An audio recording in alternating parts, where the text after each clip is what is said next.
दोस्तों, पिछले जमाने में मिस्र में एक बादशाह था। उसकी आदत थी कि वह लिबास तब्दील करके शहर का घूमा करता, ताकि बुरे भले हालात से वाकिफ रहे। एक रोज बादशाह अपने वजीर के साथ शहर में गश्त के लिए निकला। एक छोटी सी गली में मकान को देखने लगा कि यह गरीब किस तरह अपनी जिंदगी बसर करते हैं। इन्हीं मकानों में औरतों के बोलने की आवाज आई। बादशाह गुफ्तगू सुनने के लिए ठहर गया। दरवाजे के दर्ज में से झांक कर देखा तो 3 नौजवान बहनें चरखा काट रही थी। उनमें से बड़ी बहन बोली कि अगर मेरा बस चले तो मैं नान भाई से ब्याह कर लूं और इस मशक्कत की जिंदगी से निजात पाऊं। मंझली बहन बोली कि अगर मेरा बस चले तो मैं बादशाह के बावर्ची से निकाह कर लूं, ताकि उम्दा उम्दा खाने रोज मिले। सबसे छोटी बहन ने कहा कि जब तुम लोग ख्याली पुलाव पाक ही रही हो तो मैं भी बादशाह से ब्याह क्यों ना कर लूं, कि सारा मुल्क मुझे मलिका कहे। ये कहकर छोटी बहन हंसने लगी। बादशाह ने वजीर से कहा कि इस घर को पहचान लो। सुबह इन तीनों औरतें को दरबार में हाजिर करना। उसके बाद बादशाह गुफ्तगू सुन के आराम करने चला गया। दूसरे रोज वे तीनों बहनें दरबार में पेश की गई। बादशाह ने रात का किस्सा पूछा तो डर गई, लेकिन बादशाह ने नरमी से कहा कि खौफ की कोई जरूर नहीं, जो बात थी बयान करो। मजबूरन उन्होंने रात को जो कुछ कहा था बादशाह के सामने दोहरा दिया। बादशाह ने इस वक्त बड़ी और मझली बहन की शादी नान भाई और बावर्ची से कर दी और छोटी को अपनी मलिका बना लिया। चंद रोज बाद दोनों बड़ी बहनें छोटी बहन से जलन करने लगी और सोचने लगी कि इसे किसी तरह बादशाह की नजरों में जलील करें। फिर वे दोनों बहाने मलिका को मुबारकबाद देने आई। छोटी बहन जो उनके फ़रेब से वाकिफ थी, फिर भी बड़ी मोहब्बत से पेश आई और बातों बातों में बच्चे के विलादत के वक्त उन दोनों को बुलाने का इरादा किया। वह बहुत खुशी से राजी हो गई और उन्होंने दिल में पुख्ता इरादा कर लिया कि जब इसके यहाँ बच्चा पैदा होगा तो उसको अलग करके बिल्ली का बच्चा इसकी गोद में डाल देंगे और मशहूर कर देगी कि बिल्ली का बच्चा पैदा हुआ है। इसी तरह बादशाह नाराज होकर या तो इसे कत्ल कर देगा या घर से निकाल देगा। और जब मलिका पर वजह अमल का वक्त आया तो उसने अपनी बहनों को बुलाने की बादशाह से इजाजत ली और इत्तला कर दी कि या मेरे पास आ जाओ। बड़ी और मंझली बहाने ने गई और एक बिल्ली के बच्चे का इंतजाम किया। मलिका के यहाँ एक निहायत खूबसूरत लड़का पैदा हुआ। दोनों बड़ी बहनों ने बच्चे को तो एक टोकरी में बंद करके उसे नहर में फेंक दिया और मलिका की गोद में बिल्ली का बच्चा रख दिया और सारे महल में मशहूर कर दिया कि मलिका की गोद में बिल्ली जैसा बच्चा पैदा हुआ है। बादशाह को ये सुनकर बहुत गुस्सा आया और उसने मलिका को कत्ल करना चाहा, लेकिन बादशाह के अक्लमंद वजीर ने रोका और कहा कि चंद रोज सब्र कीजिए, मुझे इसमें कोई राज मालूम होता है। इसके अलावा मलिका का कसूर भी क्या है? कुदरत ने जो कुछ पेट में बना दिया वही पैदा हो गया। टोकरी नहर में बहती हुई जा रही थी कि बादशाह के माली की नजर पड़ी। उसने निकाल कर देखा, उसमें एक नौजद बच्चा था। माली के घर कोई औलाद ना थी।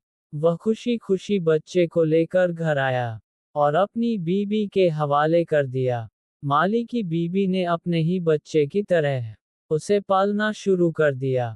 क्योंकि ये टोकरी शाही महल की तरफ से आई थी, इसलिए माली ने इसका जिक्र किसी से ना किया। बच्चा पालता रहा यहाँ तक कि बच्चा 1 साल का हो गया। दूसरे साल मलिका के यहाँ फिर बच्चा पैदा हुआ।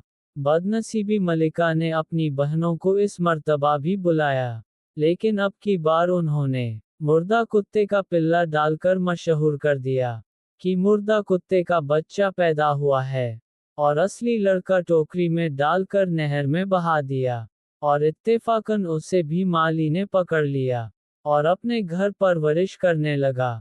तीसरी साल मलिका के यहाँ लड़की पैदा हुई, लेकिन दोनों बहनों ने उसको भी मुर्दा चूहा मशहूर कर दिया और लड़की को नहर में बहा दिया। खुदा की मर्जी, लड़की माली को ही मिल गई। उसने उसे भी रख लिया।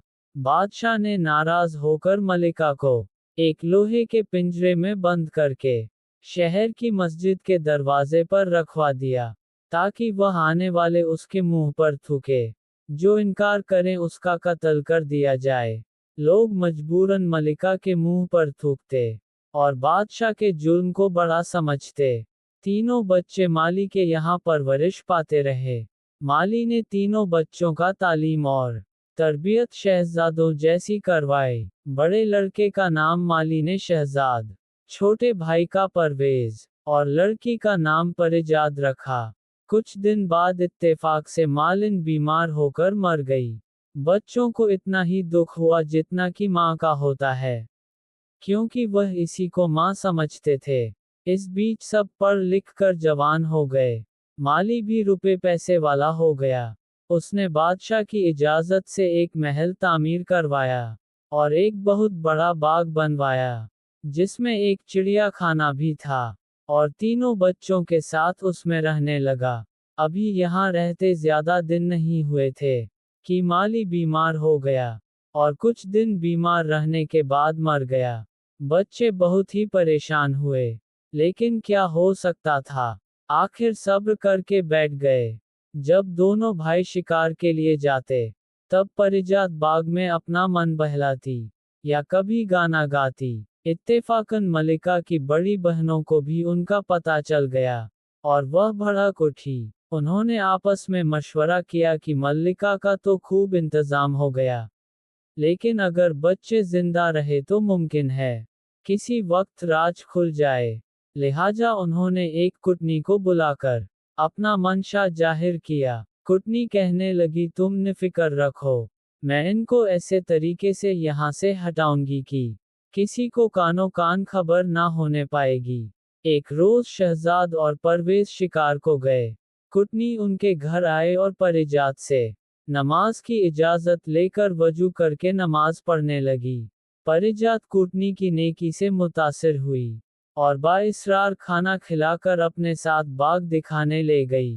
मक्कार कुटनी बाग देखकर कहने लगी, यूं तो हर चीज मौजूद है, लेकिन इसमें 3 चीजों की कमी है। अगर वह मिल जाए तो फिर यह बेमिसाल बाग होगा। परिजात ने पूछा, वह क्या है? कुटनी ने कहा, इनका मिलन जरा मुश्किल है। परिजात ने इसरार किया, तुम बताओ तो सही। बुढ़िया ने कहा, इसमें बोलती हुई चिड़िया, गाता हुआ दरख्त और सुनहरी चश्मा के पानी की कसर है। अगर वह भी आ जाए तो फिर यह बाग जन्नत का नमूना बन जाए। परिजात बोली, ये चीज कहाँ से मिलेंगे?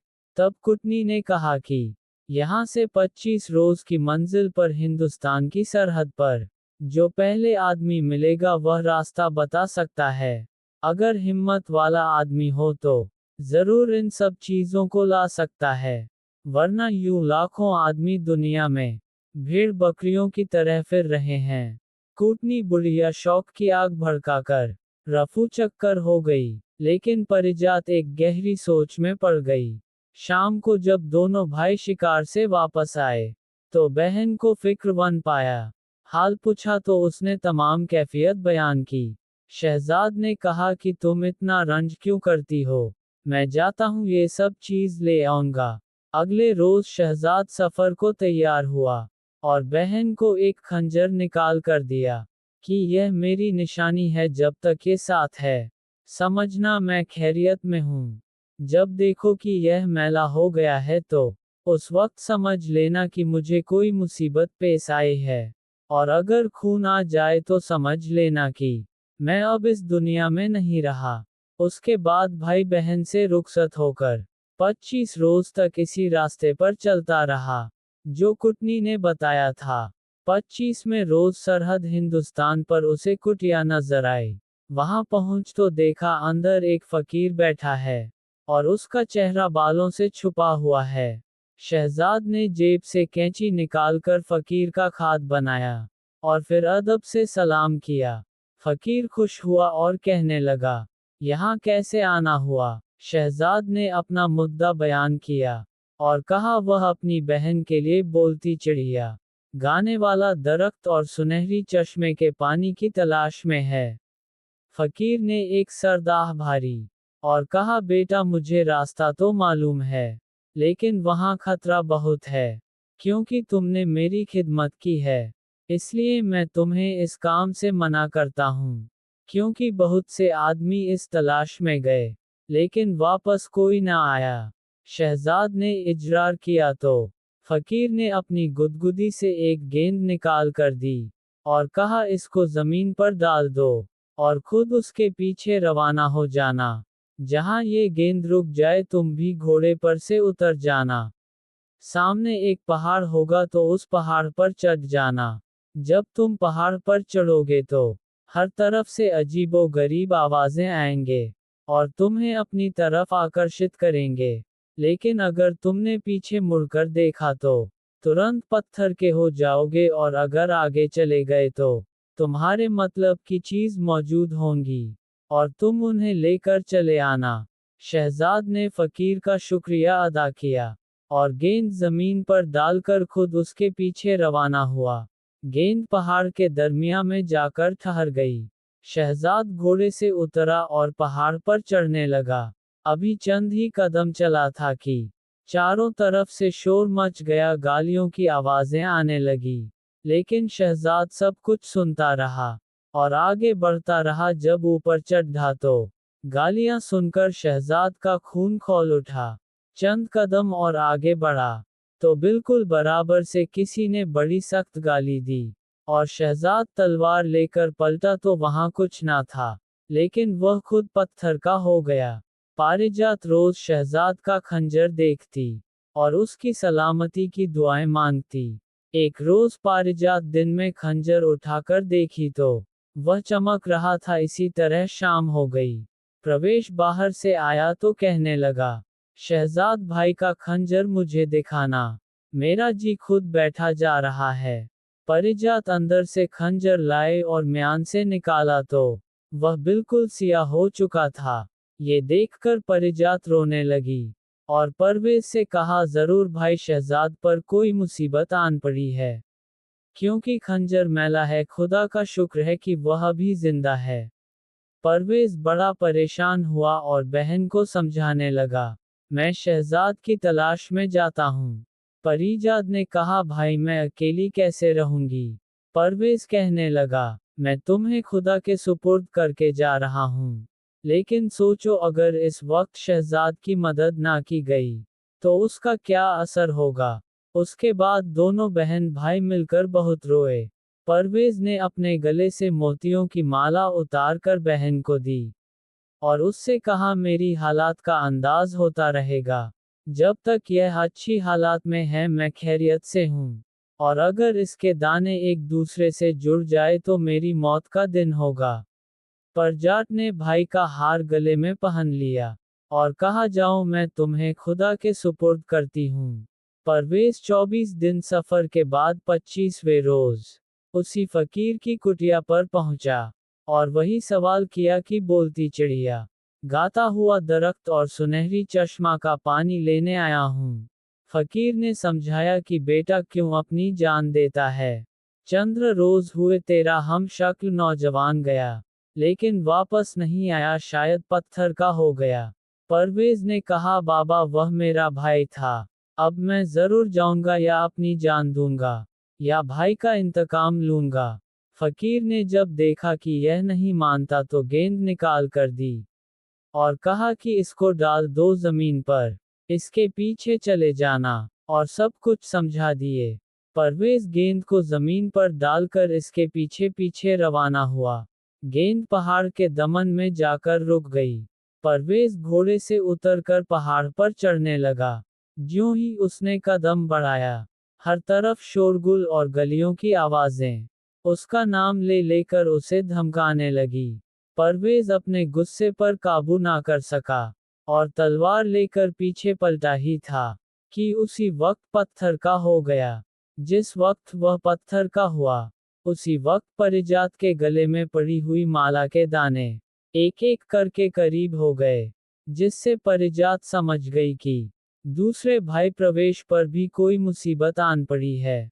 तमाम दिन वह दोनों भाइयों को याद करके रोती रही। फिर दूसरे रोज उसने फैसला किया कि जब भाई ना रहे तो मैं यहाँ रहकर क्या करूंगी।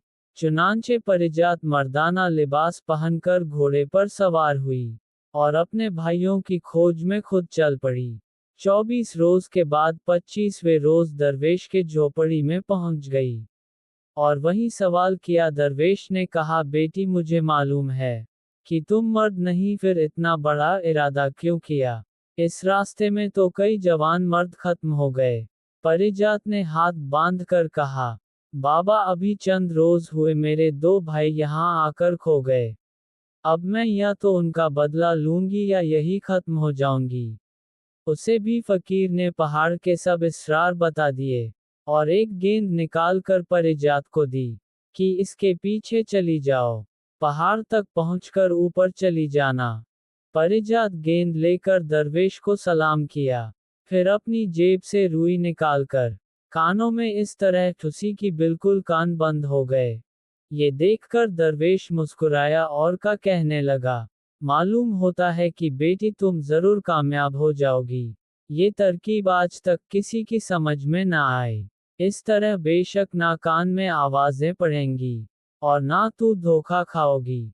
जाओ खुदा तुम्हारी मदद करें। पर जाट गेंद के साथ साथ रवाना हुई और पहाड़ के दमन में पहुंचकर घोड़े से उतरी और पहाड़ पर चढ़ने लगी। हर तरफ से आवाजें बुलंद हुई, लेकिन परिजात की दोनों कान बंद थे। कुछ सुनाई ही ना देता था। वह बेखबर पहाड़ की चोटी पर पहुंच गई। वहां एक चिड़िया का पिंजरा लटक रहा था।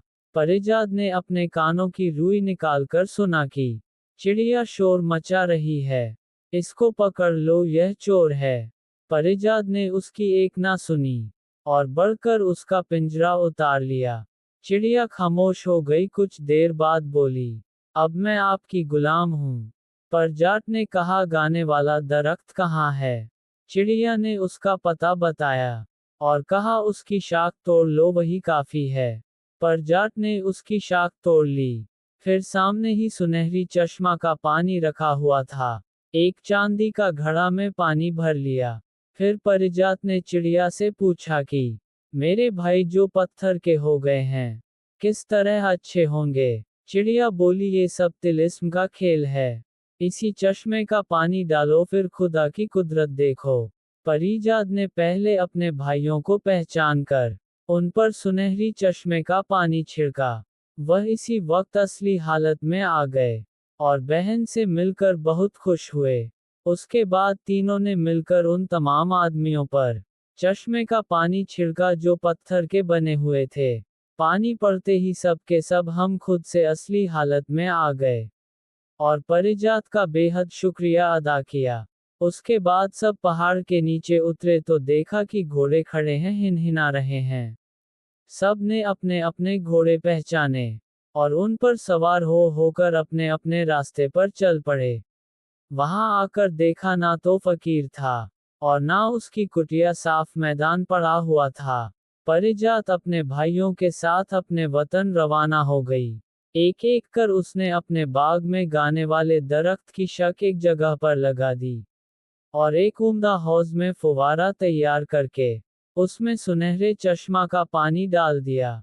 जब अगले दिन देखा तो उसे शक की जगह पूरा दरख्त खड़ा था और हौसला ब्रिज था और फुवारा जोर से चल रहा था। बारदारी में चिड़िया का पिंजरा लटक रहा था और चिड़िया उम्दा उम्दा बातें कर रही थी। सारे शहर में इन चीजों की शोहरत हो गई। जो लोग इस बात को देखने आते हैरान रह जाते। एक रोज शहजाद और परवेज शिकार खेलकर वापस आ रहे थे कि रास्ते में बादशाह की सवारी मिल गई। भरसक उन्होंने कोशिश की कि बचकर निकल जाए, लेकिन सामना हो गया। उनको देखकर बादशाह ने पूछा कि तुम किसके लड़के हो। उन्होंने अर्ज किया कि हुजूर माली के लड़के हैं और जो कुछ समय पहले इस जगह हुजूर की इजाजत से महल तैयार कराया था, इसमें रहते हैं। बादशाह के दिल में उनके लिए मोहब्बत बढ़ रही थी। सिर्फ बात बढ़ाने को पूछा, तुम कहाँ से आ रहे हो? शहजाद ने अर्ज किया कि शिकार खेलने गए थे। बादशाह ने कहा कि बगैर इजाजत शिकार खेलने क्यों गए? दोनों ने हाथ बांधकर कहा कि हमें पता नहीं था कि यहाँ शिकार खेलना माना है। आइंदा खता नहीं होगी। बादशाह उनके तौर तरीके देखकर खुश हुआ। फिर मुस्कुरा कर कहने लगा, अच्छा मेरे साथ आओ। चलो दिखाओ क्या शिकार खेलते हो। दोनों भाई साथ जंगल में जाकर थोड़ी देर में शेर ले आए और बादशाह के आगे पेश किया। बादशाह उनकी जुर्रत और महारत से और ज्यादा मुत्सिर हुआ और कहने लगा कि तुम मेरे साथ महल में चलो, खाना खाकर चले जाना। दोनों भाइयों ने फिर हाथ बांधकर अर्ज किया, बादशाह सलामत, हमारी एक बहन है और हम सब ने मिलकर कसम खा रखी है कि आपस में मशवरे के बगैर कोई कामना नहीं करेंगे। हम इससे पूछ ले और कल हुजूर की खिदमत में हाजिर होंगे। बादशाह ने इजाजत दी और दोनों भाई घर आए, लेकिन बादशाह की दावत का जिक्र परिजात से करना भूल गए। दूसरे रोज बादशाह से शिकार में मुलाकात हुई तो दोनों शर्मिंदा हुए और बोले कि हुजूर हमें कल याद नहीं रहा, आज पूछकर फिर हाजिर होंगे। इसी तरह 3 दिन बराबर भूलते रहे। चौथ रोज बादशाह ने दोनों को एक एक गेंद दी और कहा, इसको कमर में बांध लो। जब कपड़े उतारोगे तो ये गेंद गिरेगी तो तुम्हें याद आ जाएगा। दोनों भाइयों ने शुक्रिया अदा करके गेंद कमर में बांध लिए। जब रात को लेटने लगे तो वह गेंद कपड़ों से गिरी और उन्हें बादशाह से किया हुआ वादा याद आ गया। दोनों उसी वक्त परिजात के पास आए और बादशाह की दावत का जिक्र किया। परिजात कहने लगी, तुमने पहले ही याद क्यों ना रखा? खैर ठहरो, मैं अपनी चिड़िया से मालूम करके बताती हूँ। परिजात चिड़िया के पास आए और सवाल किया, मेरे भाइयों को बादशाह के दावत में जाना चाहिए कि नहीं? चिड़िया ने कहा, हाँ जरूर जाना चाहिए। परिजात भाइयों के पास आए और कहा कि आप बादशाह की दावत मंजूर कर लें।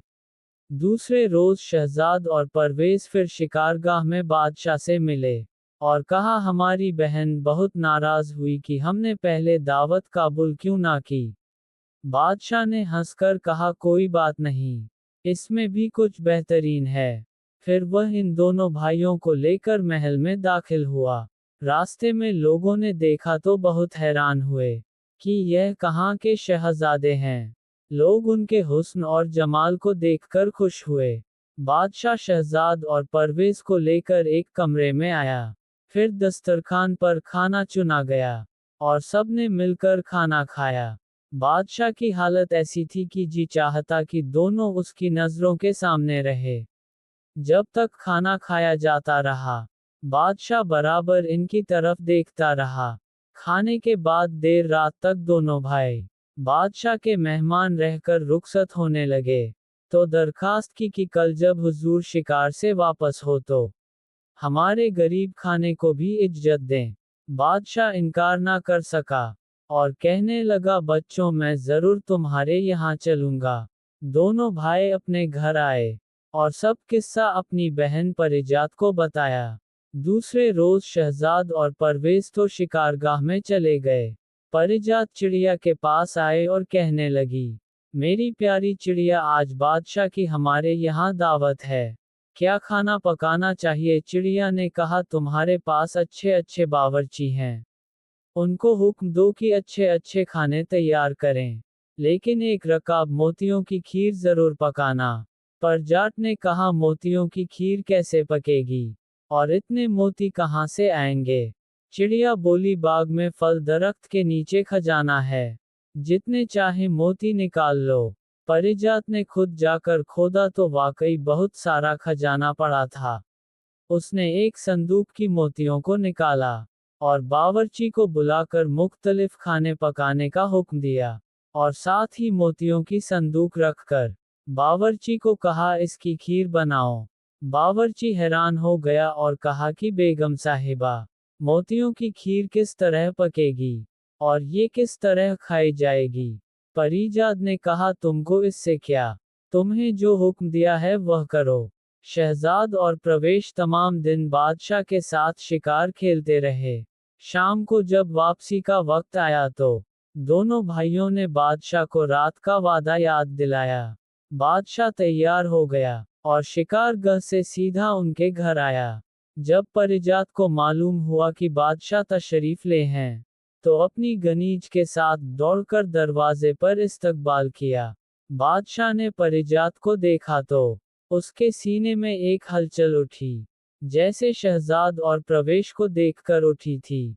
उसने परिजात को बेटियों की तरह प्यार किया और फिर तीनों बहन भाई बादशाह को अपना बाग दिखाने ले गए। वहां बादशाह ने दरख्त से तरह तरह की आवाजें आती हुई सुनी तो बहुत हैरान हुआ और पूछा, ये क्या इशारा है? शहजाद ने सब हाल सुनाया कि हमारी बहन ये नाद और नायाब तोहफा इस तरह लाई। बादशाह बहुत खुश हुआ और दरख्त का दिल आवेश गाना सुनता रहा। फिर हौज और फुवारा देखा जिसमें सुनहरी पानी था। उसके बाद बोलती चिड़िया के पिंजरे के पास आया। वहां बहुत से परिंदे इसके इर्द गिर्द जमा थे। परिजात ने कहा, गाफिल चिड़िया, बादशाह सलामत खड़े हैं। चिड़िया फौरन बादशाह को सलाम करके मजरत ख्वाब हुई। बादशाह उसकी गुफ्तगू सुनकर बड़ा हैरान हुआ। जब ये सब खाना खाने के लिए चले गए तो चिड़िया ने कहा, मुझे भी वहीं ले चलो। परिजात ने पिंजरा अपने साथ लिया और कमरे में लाकर लटका दिया। बादशाह खाना खाने को बैठा तो मोतियों की खीर देखकर हैरान हुआ और कहने लगा, ये कैसी खीर है? क्या मोती भी खाए जाते हैं? मैं तो समझता था कि तुम सब अक्लमंद हो, लेकिन ये कैसी बेवकूफ़ी है जिसका जवाब मिलना मुश्किल है। शहजाद, परवेज और परिजात खामोश होकर चिड़िया की तरफ देखने लगे। चिड़िया ने बादशाह को मुखातिब करते हुए कहा, आप मोतियों की खीर देखकर तो हैरान है और हमें बेवकूफ़ बताते हैं, लेकिन मैं आपसे पूछती हूँ कि जब आपके साथियों ने ये कहा था कि मलिका के यहाँ बिल्ली, कुत्ते और चूहिया पैदा हुए हैं, उस वक्त आपने ये क्यों ना सोचा कि इंसान के यहाँ जानवर किस तरह पैदा हो सकते हैं? चिड़िया की यह बात सुनकर बादशाह हैरान रह गया और कहा, चिड़िया, अगर तुम राज की बातें जानती हो तो बताओ, असल मामला क्या है? चिड़िया ने कहा, मलिका की बड़ी बहनें, जिनका ब्याह आपने उनकी मर्जी से नान भाई और बावर्ची से करवाया था, अपनी छोटी बहन से ईर्ष्या करने लगी थी। चुनांचे विलादत के वक्त उन्होंने पहले और दूसरी बार के लड़कों को टोकरी में डालकर बाग की नहर में बहा दिया और मशहूर कर दिया कि बिल्ली और कुत्ते के बच्चे पैदा हुए हैं। तीसरी बार बेटी पैदा हुई और उसको भी नहर में बहा दिया और आपसे कह दिया कि मुर्दा चूहा पैदा हुआ, लेकिन खुदा के रहम से वह तीनों बच्चे आपके माली के हाथ आ गए। उसने उनकी खूब अच्छी तरह परवरिश की, लिखाया पढ़ाया, और अब वह बच्चे आपके सामने बैठे हैं। ये सुनकर बादशाह रोता हुआ उठा और अपने तीनों बच्चों को गले लगाकर बहुत रोया और माफ़ी मांगी कि बेटा मेरी लाल, तुम मेरी मोहब्बत से महरूम रहे। फिर तीनों बच्चों को ले जाकर मस्जिद की सीढ़ियों तक पहुंच गया और पिंजरा खुलाकर मलिका के कदमों में जाकर गिर गया और सारी सूरतें हाल बताकर माफ़ी मांगी और मलिका भी रोने लगी और बादशाह को उठाकर खुद उसके कदमों में बैठ गई। उसके बाद तीनों बच्चों को देर तक प्यार करती रही। बादशाह ने मलिका को इमाम में भेजा ताकि गुस्ल करके लिबास तब्दील करें और खुद बादशाह ने मलिका की दोनों बहनों को बुलवाकर उसी वक्त कत्ल कर दिया। मलिका इमाम से फरिग होकर आ गई। उसी वक्त सब ने मिलकर एक साथ बैठकर खाना खाया। दूसरे रोज बादशाह ने जश्न आम का ऐलान कर दिया। परिजात, परवेज और शहजाद के साथ नए महल में आ गई। बादशाह भी यहीं रहने लगा। उसके बाद उसने एक और शतक निहायत अदल इंसाफ से हुकूमत की। प्यारे दोस्तों, अगर आपको हमारी कहानी पसंद आई हो तो वीडियो को लाइक करें और हमारे YouTube चैनल को सब्सक्राइब करें। धन्यवाद।